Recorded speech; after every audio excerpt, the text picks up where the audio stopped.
I can still remember the way his voice softened before he delivered the blow.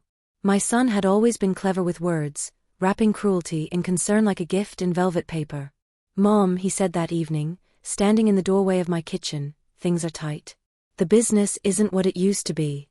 I just can't help with your prescriptions anymore." He said it gently, like he was apologizing for rain. The fluorescent light flickered over his face, calm, composed, rehearsed. I stared at the pills lined up beside my tea mug, one for the heart, one for the bones, one for the sleep that never came. My hands trembled just enough for him to notice. I nodded, just as I always did when life took something away. "That's all right," I murmured. "You've done enough."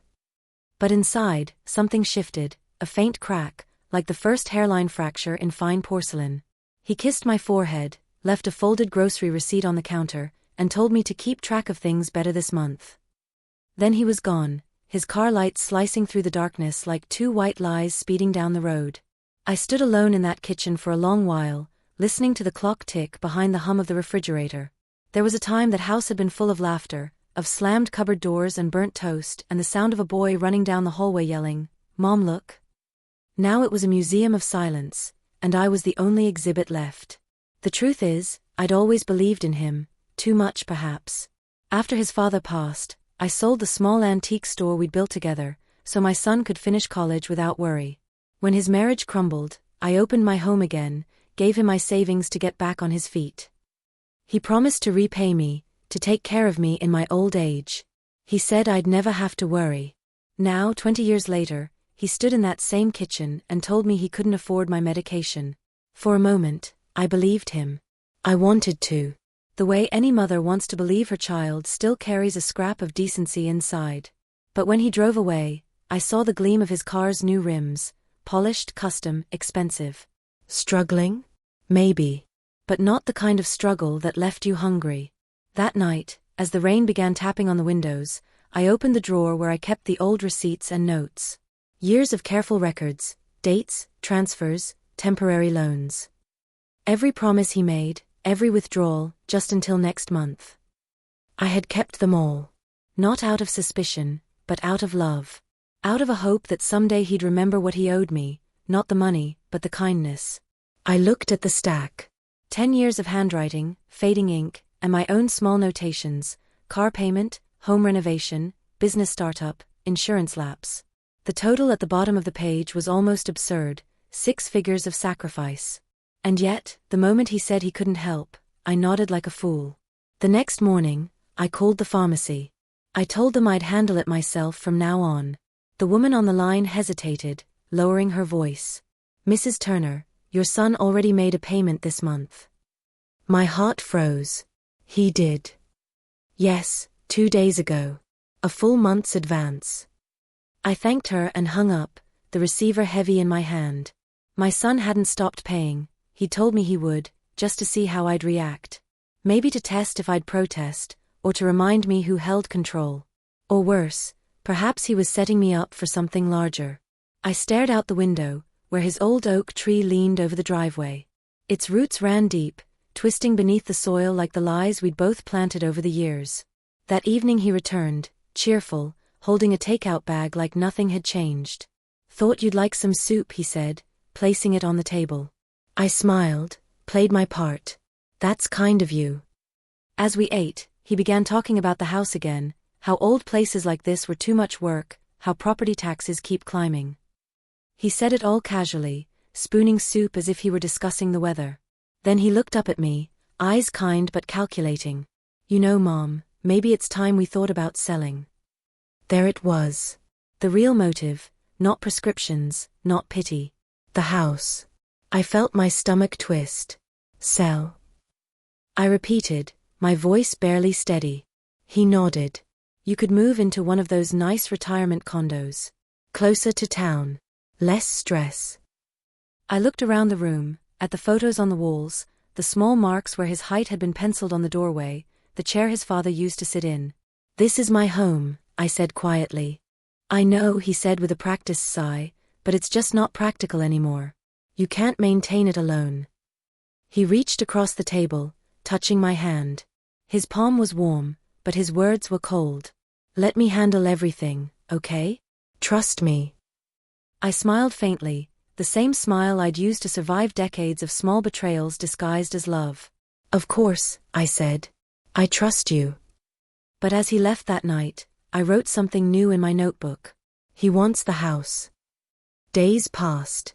I noticed small changes, letters arriving addressed to him, not me, a real estate brochure tucked under the mail, a new visitor stopping by when I wasn't supposed to be awake.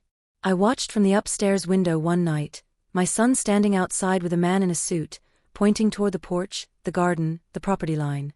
They shook hands. My breath caught in my throat.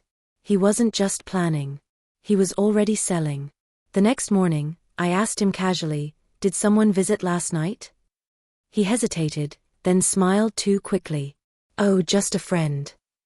"A friend in real estate?" His eyes flickered. "You've been snooping again?" "Just noticing," I replied softly. He pushed his chair back hard enough that it scraped the floor. "You always make things difficult, Mom. I'm trying to help you.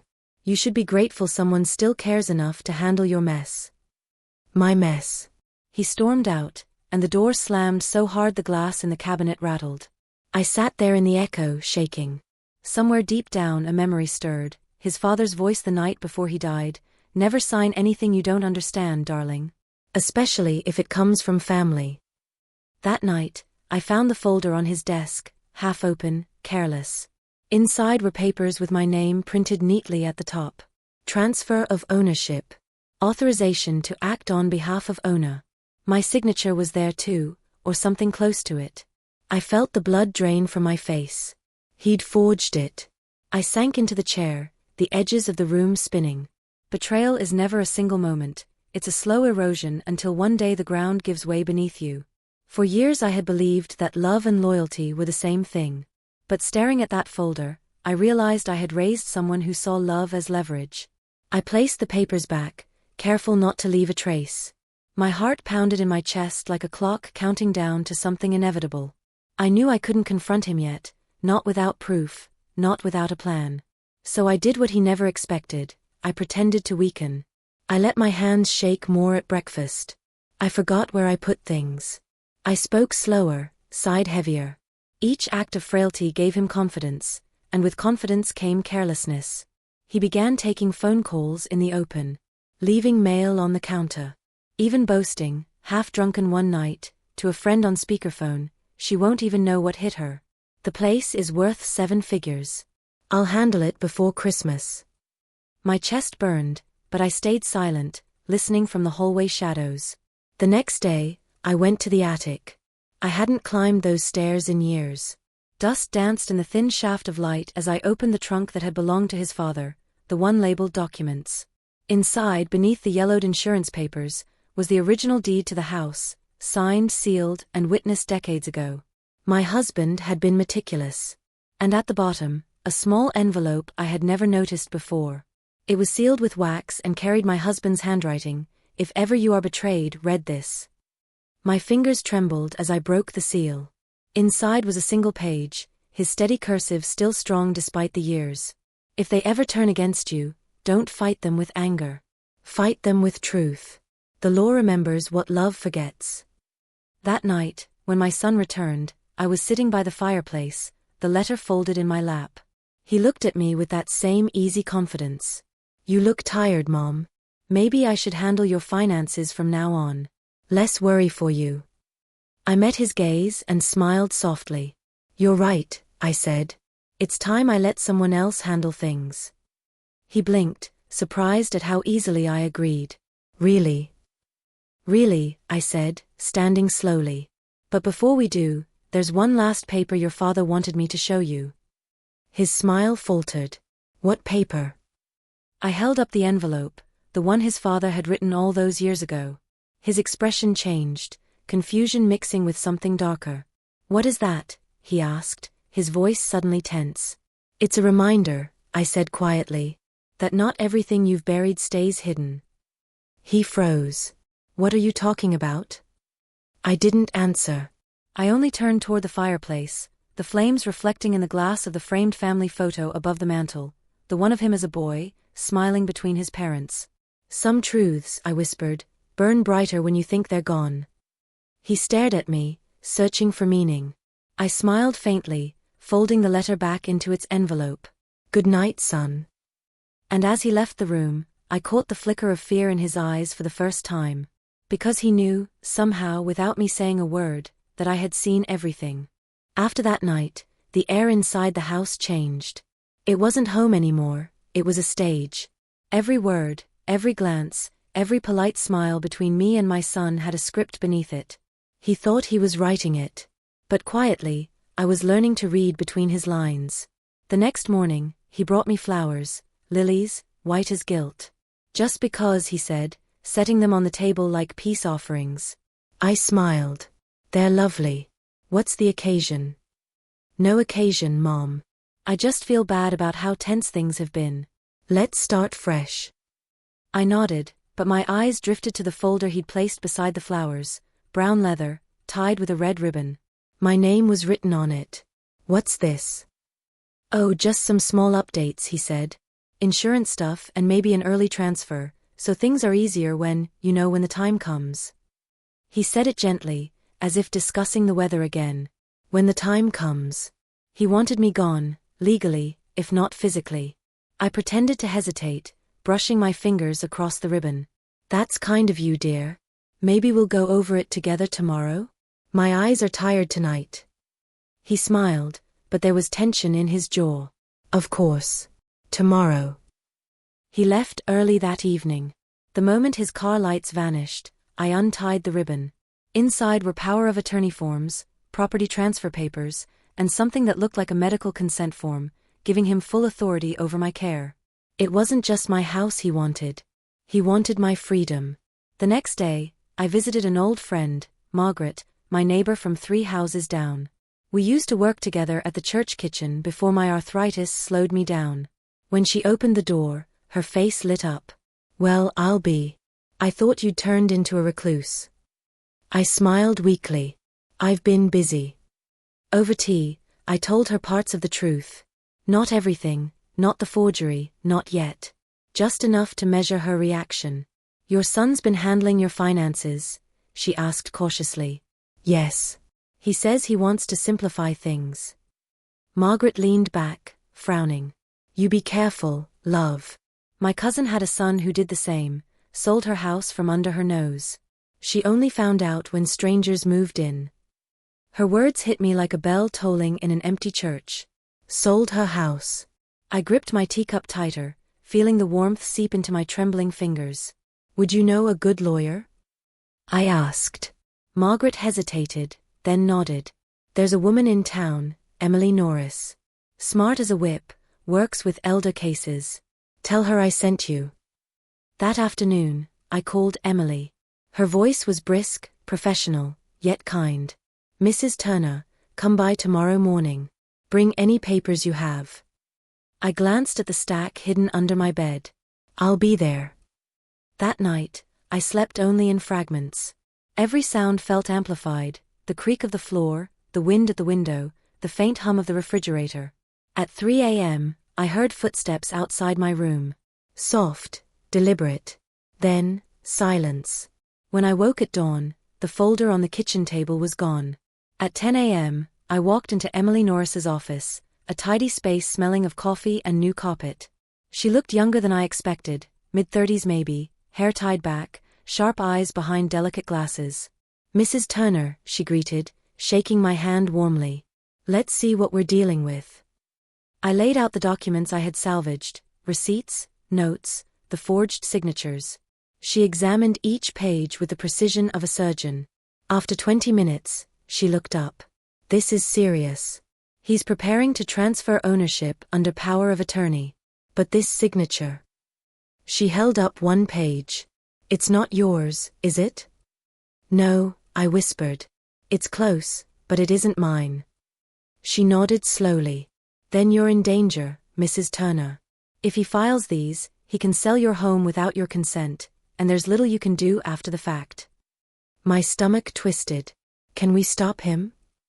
A faint smile tugged at her lips. If we move fast enough. She leaned forward. Do you have anyone else you trust? Anyone who can witness or confirm your condition, your awareness, your intentions? Margaret, I said. And my pastor, maybe. Good. We'll need statements from both. That night, I came home lighter and heavier all at once. Lighter with hope, heavier with fear. He was waiting for me. Where were you? He asked sharply. Out with Margaret, I lied. His eyes narrowed. At the lawyer's office, maybe? My breath caught. What makes you say that? Because I'm not stupid, Mom, he snapped. You think I don't notice things missing from my desk? You think I don't hear you sneaking around? He took a step closer, voice dropping. You're making this harder than it needs to be. Why can't you just let me take care of you? I am letting you, I said quietly, forcing calm. He studied me for a long moment, then sighed, almost pitying. You're getting paranoid. Maybe it's the medication. You forget things. There it was, the new strategy. Discredit her before the fight begins. The following days were suffocating. He hovered constantly, answering my phone, screening my mail, insisting on driving me for safety. He moved the pills into the cabinet, saying I shouldn't mix them up. When Margaret came by, he intercepted her at the door. Mom's sleeping, he said curtly. I heard the door close, her footsteps retreat. And I realized, I was a prisoner in my own house.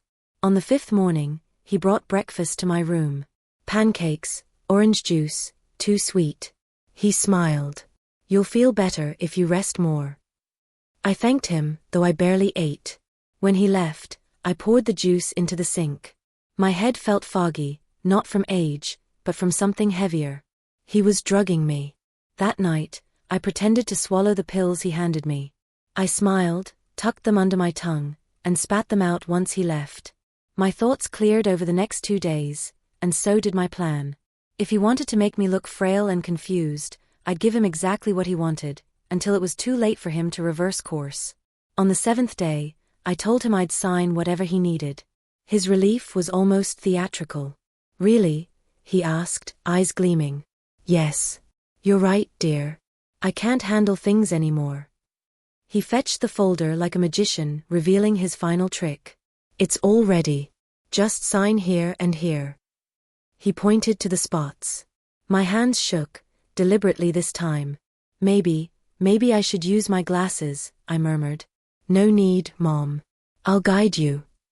He placed the pen in my hand, pressing my fingers around it.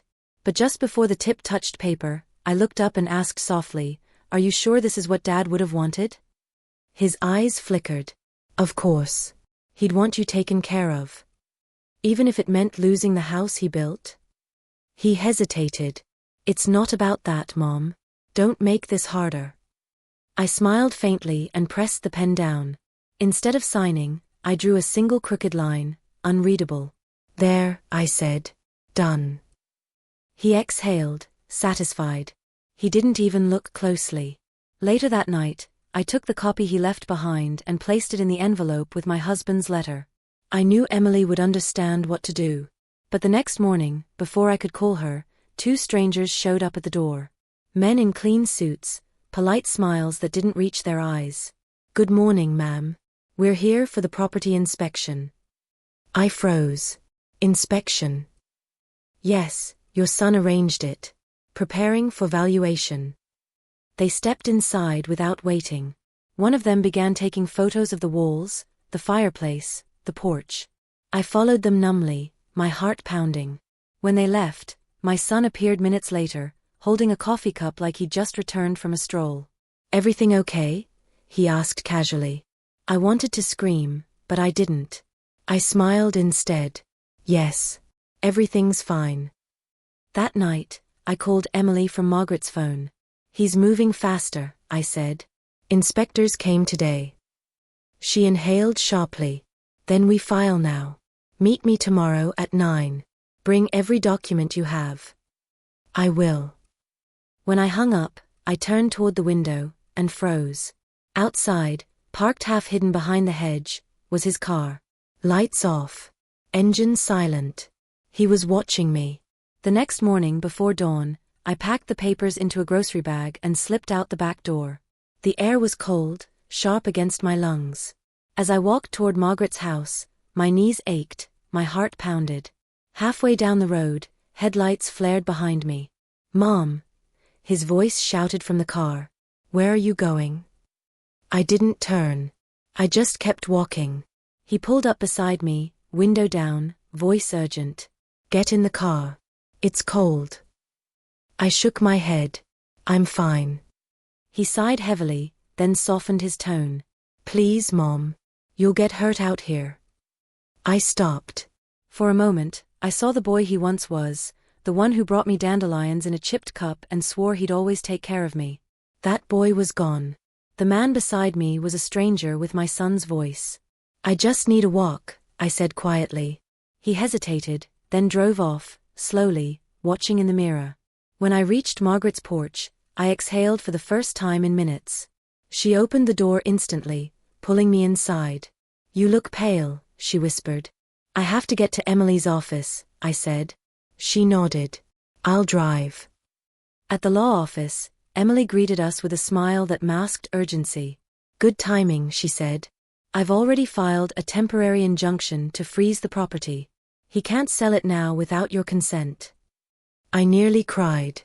"You're sure?" "Positive. But we'll need to appear in court within 2 weeks to make it permanent. Can you do that?" I straightened my back. "I can." Emily smiled. "Then we'll stop him." That night, when I returned home, the house was silent. Too silent. His car was gone, but the door was ajar. Inside, drawers were open, papers scattered. My notebook, the one with years of receipts and records, was missing. My heart pounded. He knew. I sank into the chair, trembling, staring at the broken frame of the family photo on the mantel. The glass had cracked cleanly down the middle, splitting my face from his. Outside, thunder rumbled in the distance. Rain began to fall, hard and cold. I looked at the empty shelf where the envelope with my husband's letter had been. It was gone too. For the first time, I allowed myself to cry, not from weakness, but from rage. Because he had crossed a line that could never be repaired. I wiped my tears and whispered into the storm, "You've taken everything, but you've also shown me who you are." And in that whisper, the old fear inside me burned away. I would not be erased. Not by my own blood. The next morning, I picked up the phone and called Emily. "I want to do more than stop him," I said. Her voice was steady. "What do you have in mind?" I looked out at the house, my husband's garden, the old oak tree, the porch swing that still creaked in the wind. "I want to make sure," I said slowly, "that he never touches a cent of it again." The house no longer felt like a home. It was a chessboard now, every object a piece, every silence a move. I had spent years loving that space, dusting every shelf, oiling every hinge, keeping the memories alive. But that morning, as I looked around, I saw it differently, as a battlefield. My son had taken my notebook and my husband's letter, but not my memory. That was his first mistake. I started small. I called the pharmacy again, asking for duplicate records of every payment made in the last 12 months. The woman hesitated. "Is this about the mix-up?" she asked. "What mix-up?" I said, pretending confusion. "Oh, your son cancelled a few payments, then reinstated them the next day. We thought it was a banking error." My pulse quickened. "Could I have those statements printed?" "Of course, Mrs. Turner. We can email or mail them." "Mail, please," I said softly, giving Margaret's address instead of mine. That was the beginning of my paper trail, my silent counterattack. A week later, I met Emily at her office again. Her desk was a storm of files, sticky notes, and coffee cups. "He's already trying to undermine you," she said, sliding a stack of papers across the desk. "He submitted a letter to the court claiming you're mentally unfit to handle finances." I froze. "He what?" "Look." She pointed to the affidavit. He attached medical notes, a supposed doctor's report suggesting cognitive decline. My breath caught. The signature at the bottom wasn't my doctor's. "That's forged." "I know," Emily said. "But proving it will take documentation and witnesses. Do you still have your medical records?" "At home," I said. "Or, I did." Emily exhaled slowly. Then we'll rebuild. Piece by piece. She looked at me with calm certainty. You've already survived worse, Mrs. Turner. You can outthink him. That evening, I visited my doctor in person. Dr. Patel had known me for 20 years, through arthritis, through grief, through every winter cold. His eyebrows rose when I told him what had happened. That signature is not mine, he said instantly. And I've never written such a report. Would you be willing to testify? I asked quietly. He smiled kindly. For you, absolutely. I thanked him, feeling the first real warmth in weeks. One ally down. More to go. The next day, I found Margaret waiting on my porch with an envelope. This came to my house for you, she whispered. Inside were the pharmacy statements, neat, official and damning. Every payment made by my son. Proof that his struggle had been a lie. I looked at her. Margaret, how do you feel about testifying? She smiled grimly. You just tell me when. Days passed. I stayed quiet, acted compliant, and watched him tighten his noose. He began packing boxes, claiming he was decluttering. He called estate agents again, louder this time, confident I was too frail to intervene. One afternoon, I heard him in the next room, laughing on the phone. Yeah, she's signing soon. Old folks don't even read what they sign. The lawyer? Oh, I've got it covered. 2 weeks, tops. I sat by the window, knitting with trembling hands, my face calm. Inside, every word carved deeper into memory. That night, I phoned Emily. He's calling agents again, I said. Then we move sooner, she replied.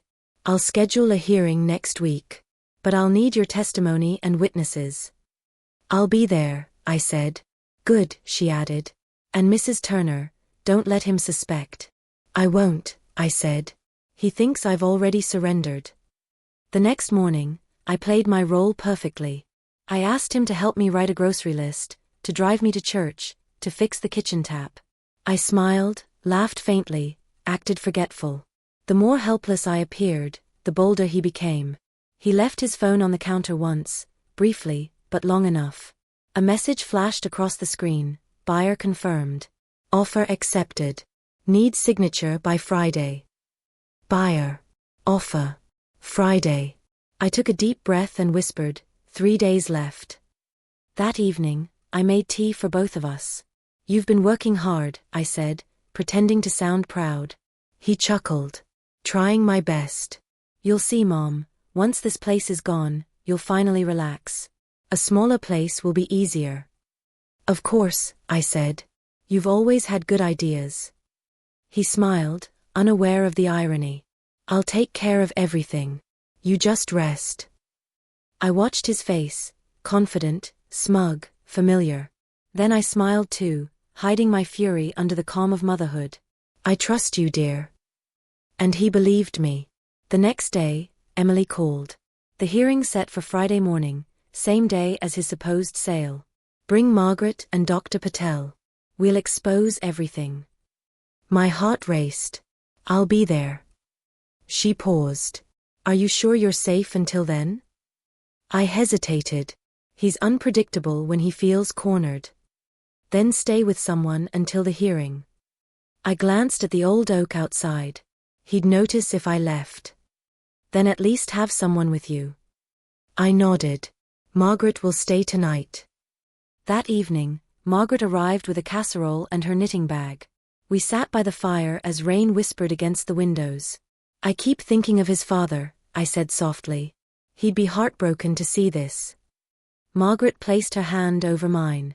You're doing what his father would want, fighting back with dignity. We sat in silence for a long time. Then she leaned closer. You know, I still have that old camcorder from our church events. Maybe we should use it. For what? To record him, she said. If he says anything. I hesitated, then nodded. Let's do it. The next morning when he arrived, I pretended to nap on the couch while Margaret quietly turned on the camera. He stood over me, phone to his ear. Yeah, she's still out of it. Doctor says memory's slipping fast. Once she signs Friday, it's done. Every word captured. When he hung up, he sighed, muttering under his breath, "Can't believe it took this long." Margaret squeezed my hand from the armchair, eyes wide. We had him. That night, I packed everything: the forged documents, the pharmacy receipts, the medical statement from Dr. Patel, and the tape. All went into my old leather handbag, the one my husband had bought me for our 25th anniversary. It felt poetic. Before bed, I stood by the window, watching the storm clouds gather again. I whispered, "We're almost there." But then faintly, through the sound of rain, I heard a car door slam. Headlights flashed through the curtains. He was home early. I quickly slid the bag under my bed and turned off the lamp. Footsteps echoed down the hall, slow, deliberate. The doorknob turned slightly, then stopped. "Mom," his voice called softly. I kept still. "Are you awake?" Silence. After a moment, the footsteps retreated. A door closed down the hall. I exhaled, quietly, slowly. The next morning, I woke before dawn. The air smelled like rain and dust. I dressed in my old cardigan and floral dress, the same one I'd worn the day he told me he couldn't pay for my prescriptions. I wanted him to see it. When he came downstairs, I was already at the table with tea. "You're up early," he said. "I couldn't sleep," I replied. "Too much on my mind."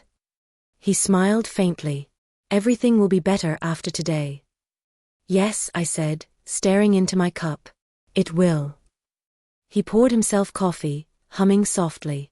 "The buyer's coming this afternoon. Just need you to sign. Then we can celebrate." "Of course," I said. "Just give me a few hours to get ready." He nodded, leaving to make phone calls in the other room. As soon as he was gone, I called Emily. "He's selling today," I whispered. "Perfect," she said. "Then we'll meet at court today, not Friday. Bring the recording." "I'm leaving now." Margaret drove us. The sky was gray, heavy with storm. We barely spoke. My hands clutched the bag tight on my lap, knuckles white. At the courthouse, Emily met us at the entrance, her expression calm but electric. "We'll file the tape as evidence. Once the judge hears it, he's finished." I nodded, feeling my heart pounding like a drum. Inside the courtroom, the air was cold and still. My son sat at the opposite table, his lawyer whispering beside him. When he saw me walk in, he smiled, smug, confident, certain. "Mom," he said softly as I passed, "I told you this isn't personal." I looked at him, then smiled faintly. "I know." Emily guided me to the witness stand. "Mrs. Turner," she said, "please tell the court why you're here." I told them everything: the false kindness, the manipulation, the forged papers, the drug juice, the lies about my health. And then Emily pressed play on the recording. His voice filled the room. "Yeah, she's still out of it. Doctor says memory's slipping fast. Once she signs Friday, it's done." The courtroom fell silent. My son's face turned white. The judge looked up, his tone grave. "Mr. Turner, do you wish to respond?" He stammered, It's out of context," but it was too late. The judge leaned forward. "Until further notice, all property transactions are frozen. Mrs. Turner retains sole ownership pending full investigation." Emily exhaled softly beside me. Margaret gripped my hand. My son stood abruptly, his chair scraping the floor. "You set me up," he hissed under his breath. I looked at him calmly. "No, dear. You set yourself up." As we left the courtroom, thunder rolled in the distance. The rain had started again, heavy, relentless. Margaret opened her umbrella over me. Emily smiled faintly. "You did it, Mrs. Turner." I shook my head. "Not yet." She frowned slightly. "What do you mean?" I looked back through the glass doors, where my son stood alone in the hallway, soaked, trembling with anger and disbelief. "He still thinks he can win," I said quietly. "And I still haven't used my husband's letter." The storm that day seemed endless. It rolled through the sky like anger refusing to die, shaking the windows, rattling the porch swing, washing the dust from the old Turner house. Inside, I sat by the fire, a cup of tea trembling in my hands. The court had gone in my favor, for now. But victory felt hollow. My son hadn't called. He hadn't apologized. Instead, his lawyer had filed an appeal within hours. He was fighting back. I stared at the photograph above the mantel, the one cracked down the middle after he broke it. His father's smile, my own beside it, and the boy between us who once promised he'd always look after Mom. The boy was gone. Only the man remained, a man I barely recognized. I whispered to the photo, "You told me the law remembers what love forgets. But you never said how much it would hurt." The next morning, the phone rang. "Mrs. Turner?" It was Emily. "You'll want to be at the hearing tomorrow. He's requested something unusual, a settlement conference in open court. He wants the press there." The press. I frowned. "Why?" She sighed. "He's trying to control the story. Make it look like you're confused, vindictive. He wants sympathy." I smiled faintly. "Then let's give him an audience." The courthouse was busier than before. Reporters lingered near the entrance, murmuring about the family inheritance feud. Flashbulbs popped as I entered, a frail old woman with steady eyes and a calm gait. He arrived minutes later, dressed sharply, holding a folder like a weapon. His lawyer whispered in his ear. He smirked at me across the room. The judge, a gray-haired man with patient eyes, called us to order. "Mr. Turner has requested this session be open to observers." I've agreed, within limits. "Let's proceed." Emily leaned close. "Stay calm. We have everything we need." His lawyer began with syrup. "Your Honor, my client only acted out of concern. His mother's declining health has been evident to everyone who knows her.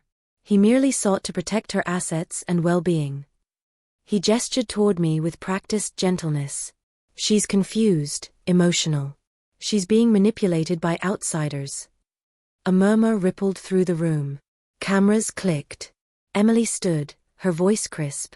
"We'll let Mrs. Turner speak for herself." The judge nodded. "Mrs. Turner, you may respond." I rose slowly, feeling every year in my bones but none in my spirit. "My health is fine, Your Honor. What's failing is my son's memory of decency." A few reporters looked up from their notepads. I continued. "He forged my signature, drugged my drinks, told lies to my doctors, and tried to sell the house his father built. He calls that protection. I call it theft." My son shifted uncomfortably, his jaw tightening. Emily stepped forward, holding up a small envelope. "We'd also like to submit new evidence." The judge nodded. "Proceed." She handed him the letter, the one my husband had written years ago. The courtroom stilled as she explained. This was discovered in the original deed chest, written by Mr. Henry Turner before his passing. It specifies ownership terms and inheritance conditions. The judge broke the seal carefully, reading in silence. His eyebrows lifted slightly. Then he spoke aloud. "In the event that my wife, Margaret Turner, should outlive me, the property shall remain in her sole name for the duration of her life. Upon her death, ownership shall pass only to such descendant who has cared for her with honesty and compassion. Any attempt to claim it through deceit shall nullify all rights." Gasps filled the courtroom. My son shot up from his seat. "That's ridiculous. That letter isn't legal." The judge held up a hand. "Sit down, Mr. Turner. The document is witnessed and notarized. It is, in fact, binding." Emily turned to him, voice cold as glass. "It seems your father foresaw the kind of man you'd become." The reporters scribbled furiously. My son's face turned crimson. "You think this proves anything? She's been coached, manipulated by that lawyer." I cut him off, my voice steady. "No one coached me, son. I've been silent for too long because I thought silence was love. But love doesn't mean surrender." He opened his mouth to retort, but Emily pressed play on the second tape, one I hadn't heard yet. Margaret had left the camera running longer than I realized. On the recording, his voice sneered, "She doesn't even know what she's signing. Once the deal's done, I'll move her into a home. By the time she figures it out, the ink will be dry." The courtroom erupted. The judge slammed his gavel. "Order." My son's lawyer whispered frantically, but he pushed him away, shouting, "She's lying. They're all lying." The judge leaned forward, his tone icy. "Mr. Turner, this court has more than enough to proceed with a fraud investigation. You are advised to remain silent." But he didn't. He turned to me instead, his face twisting, the mask cracking at last. You ungrateful old woman. After everything I've done for you. I stood slowly. Yes. You've done enough. The judge called recess. Reporters swarmed as guards escorted my son out for questioning. Emily guided me aside. He's finished, Mrs. Turner. The inheritance clause alone will destroy his claim.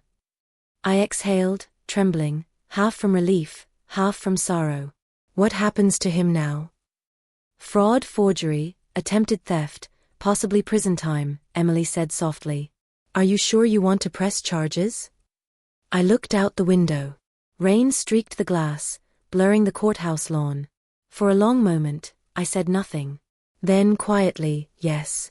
He would have taken everything, including my name. That evening, Margaret drove me home. The house smelled like wet earth and old wood.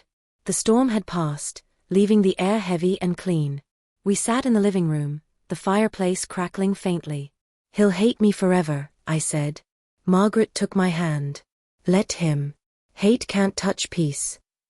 I nodded, though my chest ached. He's my son, Margaret. My only child. I never wanted revenge. I just wanted the truth. She smiled sadly. Sometimes truth is revenge. A week later, Emily visited with the final paperwork. The property's now fully protected, she said. Your son's accounts are under audit. The court's granting you lifetime guardianship over your assets. I signed quietly. My hand shook, not from weakness but from the weight of closure. Emily gathered her files, then paused. There's one more thing. She pulled out a small envelope. This came through the clerk's office, addressed to you. I frowned, opening it. Inside was a handwritten note.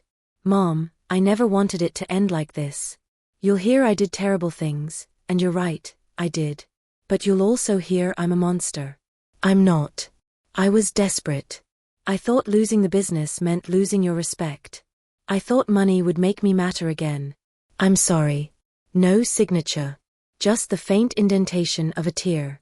I read it twice, then folded it carefully and placed it beside my husband's letter.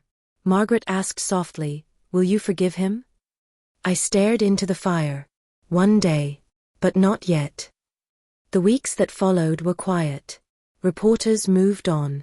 The neighbors whispered for a while, then stopped. I planted lilies by the front porch, the same kind he once brought after lying about the prescriptions. This time, they were mine alone.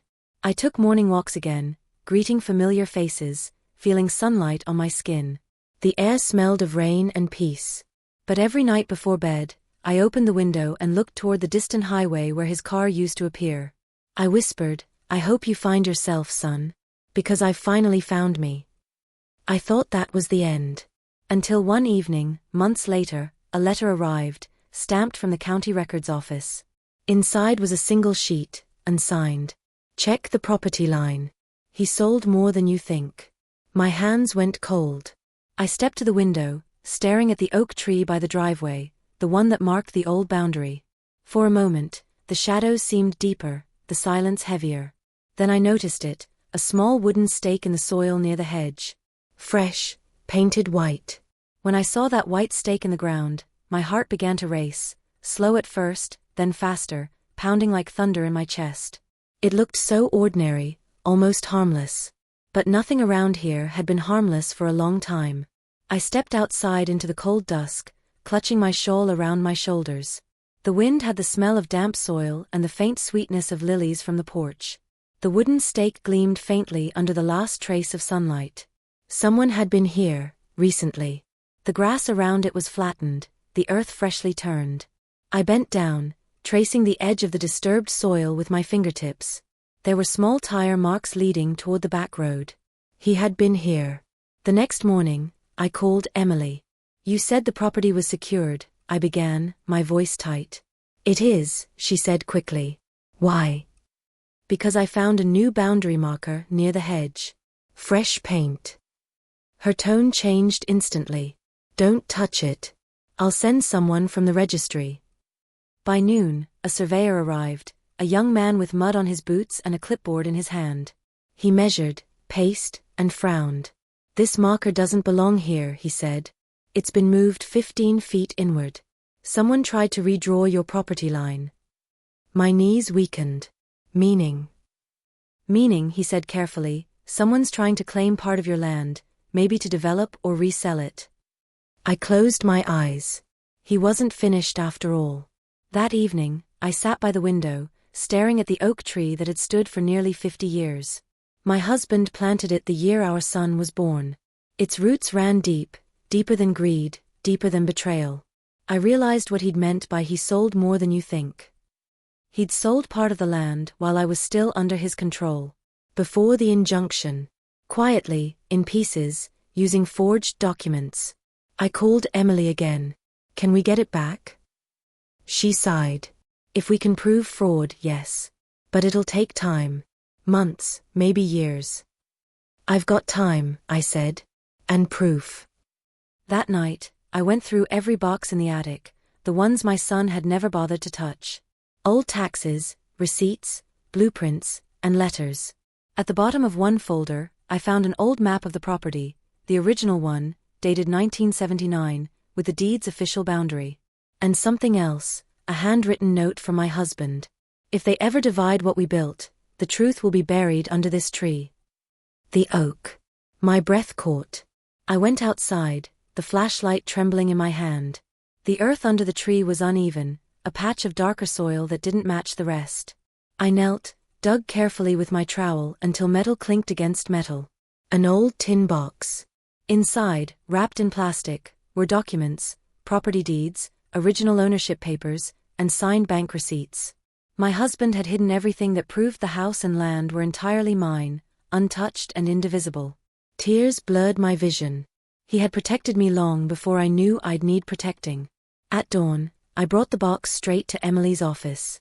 She examined the contents, her eyes widening. "These are originals," she said. "He can't contest them. The forgery will crumble in court once these are verified." I smiled faintly. "Then that's what we'll do."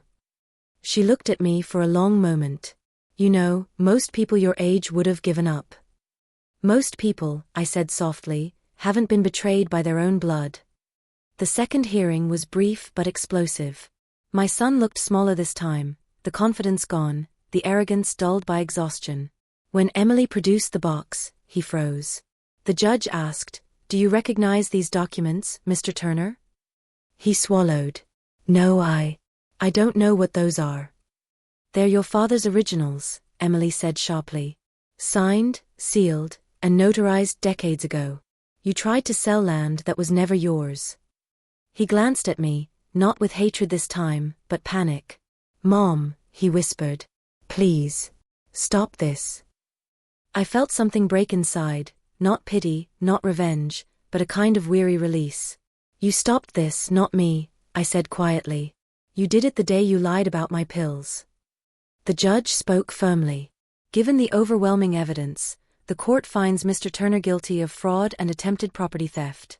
He is hereby sentenced to restitution and community service, pending criminal review." My son closed his eyes. His shoulders collapsed. It was over. Outside the courthouse, the reporters gathered again. Flash bulbs popped. Microphones hovered. One young journalist asked, "Mrs. Turner, what would you like to say to your son after all this?" I paused, looking at the cameras, at all the curious faces waiting for something dramatic. But my words came quietly, steady and clear. "I hope he learns that money can't buy what he sold, his mother's trust. When greed becomes your language, you stop hearing love." The reporters fell silent. Even the young one lowered her microphone. Months passed. The house felt different, lighter, freer. Margaret still came over for tea every Thursday. Sometimes Emily stopped by too, bringing pastries and updates on the legal paperwork. But mostly, it was just me and the quiet again, not the lonely kind but the peaceful kind. The kind I hadn't known in years. I tended the garden, repainted the porch, even restored the old wind chime that used to hang outside my husband's workshop. When it caught the wind, the sound was soft and pure, like forgiveness finding its way home. One afternoon, I received a letter from the correctional facility. I knew the handwriting instantly. "Mom, I don't expect you to forgive me. I wouldn't forgive me either. But when I saw you in court, I realized what I'd become. I used to think you were weak, always nodding, always forgiving. I see now that strength looks quieter than I thought. You've beaten me without shouting. I'm sorry. Truly. I read it twice, then folded it into my husband's letter. The two pieces of paper, one from the past, one from the present, rested together in the box under the oak. I buried it again, sealing both their sins and their love beneath the same soil. In time, the story faded from the papers. The neighbors forgot. Even Margaret moved to be closer to her grandchildren. But the lesson stayed carved in me, as deep as the rings of that oak tree. Sometimes, when the wind rustled its branches, I imagined my husband's voice whispering, "The law remembers what love forgets." And I finally understood what he meant, that justice isn't vengeance. It's remembrance. It's refusing to let lies rewrite the truth of who you are. On the anniversary of the trial, I sat on the porch with my tea and watched the sunset burn gold through the branches. The house stood strong behind me, the house I had nearly lost, the house that had nearly lost me. For years, I'd been afraid of being alone.